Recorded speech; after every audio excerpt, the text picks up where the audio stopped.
Hey there mga my loves, Cancer! Thank you so much for always staying here with me in the channel, babe. So before we start your reading reminders muna ako dito for everybody. So just pick up only the messages you think are for you. At syempre, yan na wala tayong gender here. Babae, lalaki, LGBT, cross-watchers. You can flip rose if you want, of course. You can do that. And at the end of the day, you always have your free will and you're free na gamitin yan. So, hi and hello new subscribers. Ako po pala si Yan. Welcome. Tuloy po kayo here sa aming community. At sa mga returning subscribers no, at mga pabalik-balik kong viewers, thank you so much sa inyong walang sawa at walang patid na pagsuporta. So guys, kung hindi niyo pa alam, no, meron pa tayong other channel. The link is down below sa ating description box. So kung gusto niyo rin tumambay dyan, no, just stick only what resonates lang ha. See you there! So yun nga mga babes, no, Cancer, let's go ahead and let's see what do we have here for you guys. Messages from my dear Cancerian people. Can you please show me? This is for Cancer. This is for Cancer energy. Tell me something about my Cancer people. Cancer.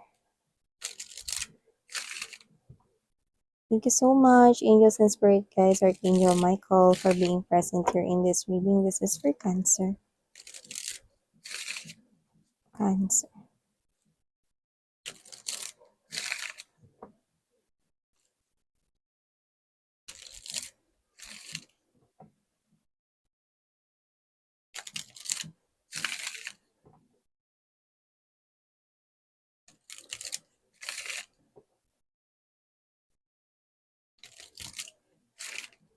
Naku, nakita ko agad ng malinaw na mensahe ditong may magkakagusto sa'yo at hahabulin ka niya.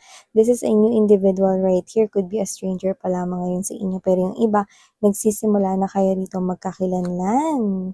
Wow! So may nakita na tayo agad na paunang mensaheng gano'n. No? Salamin pa natin. Ano pa yung meron ditong mga bagay na kailangan ninyong malaman, no?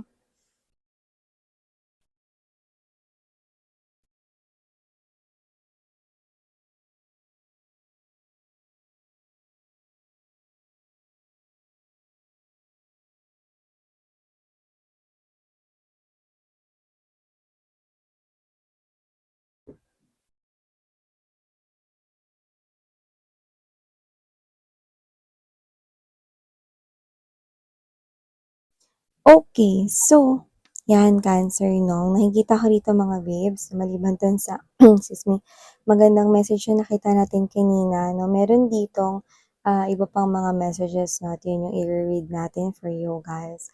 I do see na kung meron ditong love, no, na paparating sa inyo. Dito mag-ingat kayo. May ex kasi kayo ditong nakikita kong paparating, no? At ang habol nito ay init lamang ng katawan. Yan. So, kung meron kayo ditong ex, no, na posibleng makikita niyo siya ulit, inuman man yan celebration kasi baka common friend din niyo yung birthday or magpapainom, no, so ingat-ingat dito. Huwag ka masyadong magpakalasing. Pero hindi lang naman yan sa lasing, no, mga babes, no. Posible rin kasi na medyo magaling magpaikot itong ex ninyo. So, baka daanin yung iba sa inyo sa bulaklak na salita. So, nakita ko rito, no, na hindi naman kayo ganun kabalis na mauto or whatever, no? Pero kasi nakita ko rito na may posibilidad na magkaroon dito ng pangyayari, no? Na pwedeng ayaw mo sanang mangyari. So, I think this is a one night stand here with an ex. Yan, no? So, hindi yun mag-resonate sa lahat. So, just take how that resonates, okay? So, pag nangyari yun, no, bigla siya mawawalan parang bula, no? Si The Flash siya rito. Nakikita ko rito. So, maliban dyan sa ex ninyong epal, nakita rin ako rito, no, ng energy ng, meron dito nagpapakita sa atin, no, ng energy ng yin of yang. Excuse me. So, this could be your twin flame right here. And whoever this individual is, no, I think this is someone here na paparating pa lamang sa inyo. So, pwedeng siya yung new person na sinasabi ko kanina kasi nagtataglay rin siya ng ganong klase ng energy. But this could be someone here na posibleng person na kakilala mo, no, ngayon. So, kung sino man siya, nakikita ko sa energy niya rito, no, na posibleng may pagkakapareho ang inyong mga past experiences sa life, no? Doesn't have to be na eksakto, pero maaaring may pagkakaparehas kayong sitwasyon na na-deal sa inyong life, yan. Maaaring katrabaho mo yon, no, or kasamahan sa trabaho, or kung ano yung way of earning a living mo. So, nakikita ko dito na may truth talaga na mabubunyag sa inyo kahit ang tagal na nun. Yung iba nga nakabaon na yung truth na yun, no? Akalain mong malalaman pa. Wala tayo dito sa Esperanza or Maria Clara, mga babes ng mga panahon. Pero nakikita ko dito na may truth rito na mabubunyag sa inyo, Cancer. At ito yung bagay na posibleng ikagulat mo pa rin kahit matagal na itong nangyari. Yan. So, kung ano man ito, no, ito ay totoo, no, at ito ay hindi hinala or hocus-pocus lang.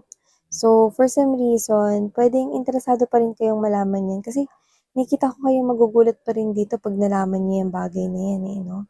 Parang, yan yung klase ng energy na curious ka pa rin sa kung ano yan, and then hindi mo inaasahan na malalaman mo pa yan, no, sa tagal ng panahon. Yan. So, it could be anything.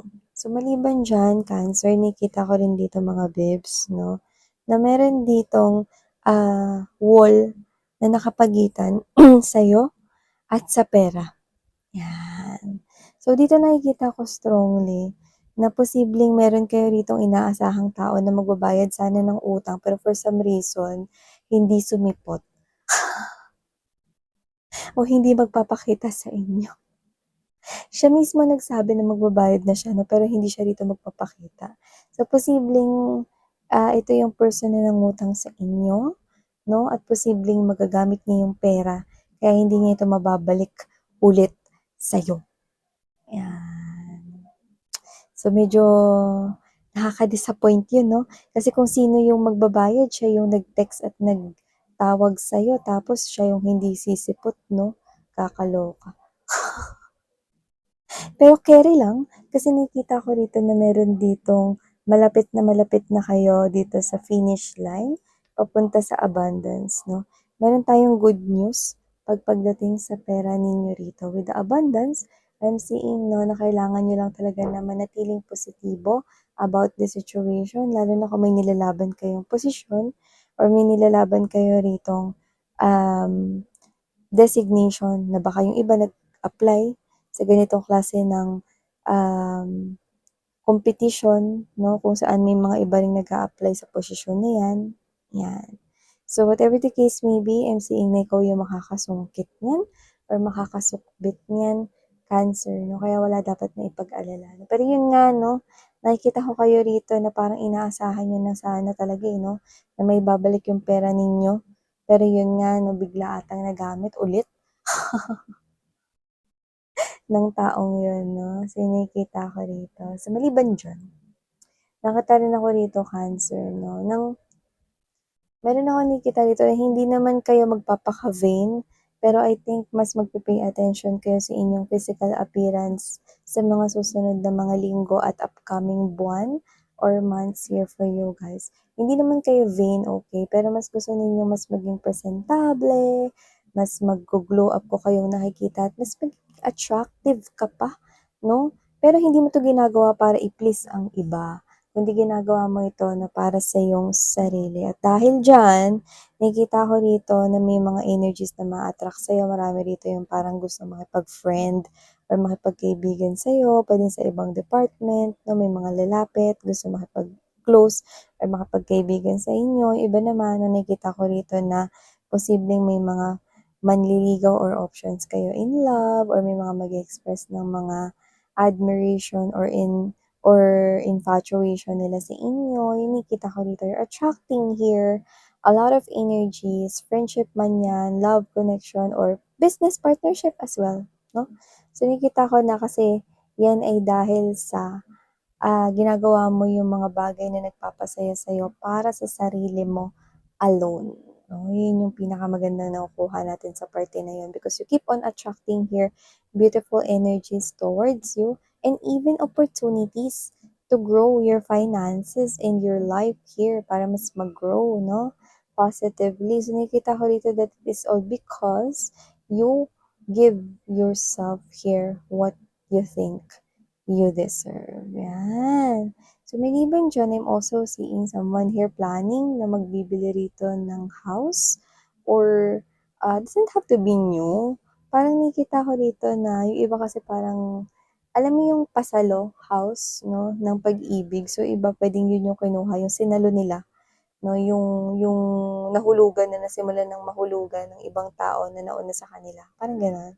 So, yeah, I am not a member of any government agencies or what 'no, pero ang alam ko yun. Yung parang meron ng naunang nakatira dun, parang ano na yung bahay na yun and then ipa-purchase, yan. So, yung iba doesn't have to be na yun ay bahay, posible rin naman na car. Yan, any form of car. Puwedeng car talaga or puwedeng motorcycle naman sa iba, 'no. So, nakikita ko yun here for you guys, 'no, and for some reason, you're buying that because alam mong kailangan mong ipundar yun. 'Yan 'no. Sa isip mo parang may naglalarong salitang pundar, pundar, pundar, 'yan. So whatever the case may be, gusto mong may mapuntahan rito ang money, iniipon or naipon mo. So 'yan. Nakita rin ako rito, Cancer 'no, na meron kayong, ah na-encounter na rito in one of your past lives or in one of the mga pinagdaanan ninyo noon-noon pa. Doesn't have to be na kailangan mo yun ma-remember, hindi naman kailangan or no need. Pero here, nakikita ko rito na may mga taong magre-resurface ulit sa buhay mo. Pero magmumukha silang bago. Like, hindi ko pa na-meet 'tong person na 'to 'no, or parang stranger 'to sa'kin, pero hindi mo alam na naka-connect mo na pala yung tao na yan in one of your past lives. So, I do not really get na yun ay romantic relationship lamang. Posibleng noon, pwedeng, pwedeng friend kayo, or pwedeng bodyguard mo siya noon, o kawal mo, tagapagbantay mo, yung mga ganun, no? Or baka nung past lives mo, no, siya yung tindahan ng ganito, prutasan, mga ganyan, no? May ganun. So, nakita ko dito na nagkaroon na kayo ng encounter in one of your past lives here. Okay? So, hindi ko naman nakikita na kayo ay may kontrata rito sa isa't isa 'no, pero nakikita ko na makikita mo siya ulit 'no, pero hindi mo naman kailangang maalala na siya yun. Kasi a lot of people or human beings 'no, do not really remember their past lives. Only gifted ones or only rare ito, yan. So, yun yung nakikita natin dun sa party na yun. Yung iba puwedeng hindi tao pero maaaring sitwasyon yung mag-resurface ulit sa buhay mo 'no. Pero I don't think na kailangan mong matakot doon. Kasi kung ano man yung magre-resurface na yun, I think mas makakatulong pa nga yun sa'yo. So, always look at the brighter side, Cancer, yan. So, meron akong nakikita rito, meron ditong bibili ng hindi ko alam kung anong klase, pero nakita ko rito ng posibleng gadget yun or kung hindi man, posibleng yun ay, what's this? Alahas, yan, 'no. Inisip ko kasi yung Tagalog ng jewelries. Oo, ano, tama ako 'no, alahas yun 'no. Ay naku, 'wag ako guys. Very proud, alam yung Tagalog ng jewelries. Okay, so yun yung nakikita ko here na merong magpe-purchase niyan. So I think ipe-purchase mo yan hindi para sa'yo, kundi para i-gift or ibigay as a gift to someone. Yan. Puwedeng pamangkin mo, reregaluhan mo rito ng tablet or puwedeng yung boyfriend mo reregaluhan mo rito ng bracelet or puwedeng yung girlfriend mo reregaluhan mo rito ng bagong phone, mga gano'n ba. So whatever the case may be, parang nakita ko na may bibilhin ka ritong gadget or jewelry pero hindi para sa'yo, kundi ibibigay mo or ireregalo mo sa iba. Yun yung nakikita ko rito, Cancer. So yeah, ito yung mga mensahe nakuha ko here for you guys. Have a nice day, Cancer. And sarang heyo muli ako po sa yan. Sarang heyo. Annyeong.